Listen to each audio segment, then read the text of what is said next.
Assalamualaikum warahmatullahi wabarakatuh. Alhamdulillahirabbil alamin. Sudah naik di tingkat 11 ya. Berarti ya kalian akan bertemu dengan beberapa mata pelajaran baru di produktif OTKP. Untuk Miss akan mengajar otomatisasi dan tata kelola kepegawaian. Perhatikan ya, nanti Miss akan menjelaskan kira-kira pelajaran apa saja yang akan kalian temui selama 1 tahun ke depan. Cekidot. Mengenal pelajaran otomatisasi dan tata kelola kepegawaian tingkat 11 ya. Ini mata pelajaran baru untuk kalian. Ya, apa yang akan kalian pelajari selama 1 tahun ke depan? Miss akan memperkenalkan KD atau kompetensi dasar.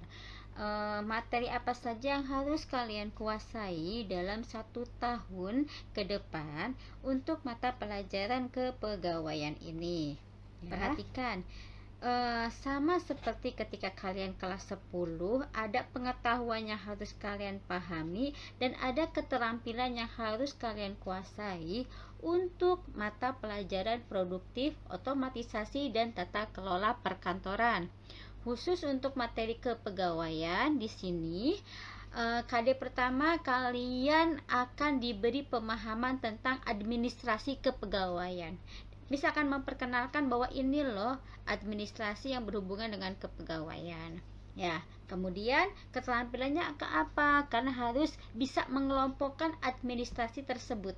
Mana mungkin yang termasuk administrasi lamaran, biodata kepegawaian, mungkin surat mutasi dan sebagainya.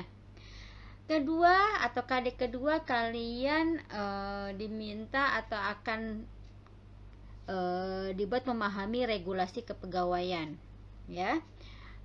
Keterampilannya kalian bisa mengklasifikasikan mana yang regulasi kepegawaian dan mana yang regulasi non kepegawaian. KD pengetahuan berikutnya adalah kalian akan diminta untuk memahami sistem administrasi kepegawaian ya. Sistem itu seperti apa agar bisa memanage administrasi kepegawaian dengan tepat. Kemudian keterampilan yang harus kalian kuasai seperti apa? Bisa mengelompokkan masing-masing sistem tersebut. Ya, setelah itu akan ada penilaian tengah semester ya, yaitu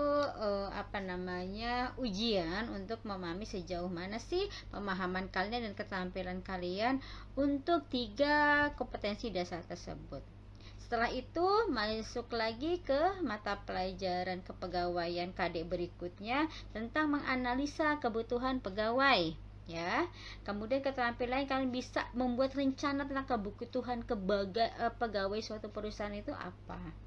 Ya, berikutnya adalah menerapkan sistem pengadaan pegawai. Jadi perekrutmennya itu seperti apa yang tepat.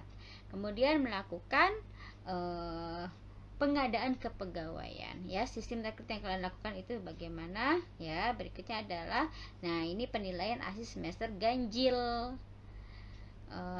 Tahun berikutnya, di tahun baru berikutnya kan siap memasuki untuk semester genap. Apa saja akan dipelajari di semester? Yaitu pertama menerapkan sumpah atau janji pegawai. Ini di KD 3.6 ya. Keterampilannya apa?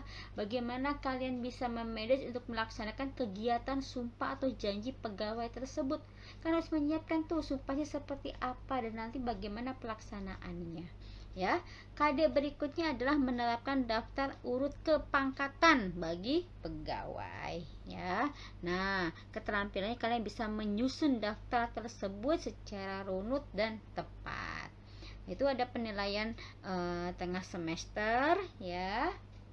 Berikutnya, setelah itu kalian akan belajar atau mengenal materi-materi baru, menerapkan perencanaan karir pegawai, kemudian mengevaluasi penilaian kinerja pegawai, menerapkan penggajian dan tunjangan pegawai. Keterampilannya kalian bisa menyusun rencana pegawai tersebut, kemudian melakukan rencana tindak lanjut dari hasil penilaian kinerja yang sudah disusun, dan menyusun daftar gaji atau tunjangan pegawai ya.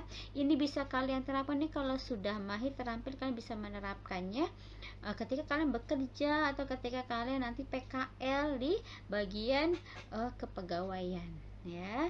Kemudian nanti terakhir ada ujian kenaikan kelas. Itulah dalam 1 tahun yang akan kita pelajari. Kalian akan bersama dengan Miss. Mudah-mudahan apa yang direncanakan bisa terrealisasi dan kalian bisa memahami semua materi yang Miss ajarkan dengan baik dan bisa menerapkannya dengan tepat.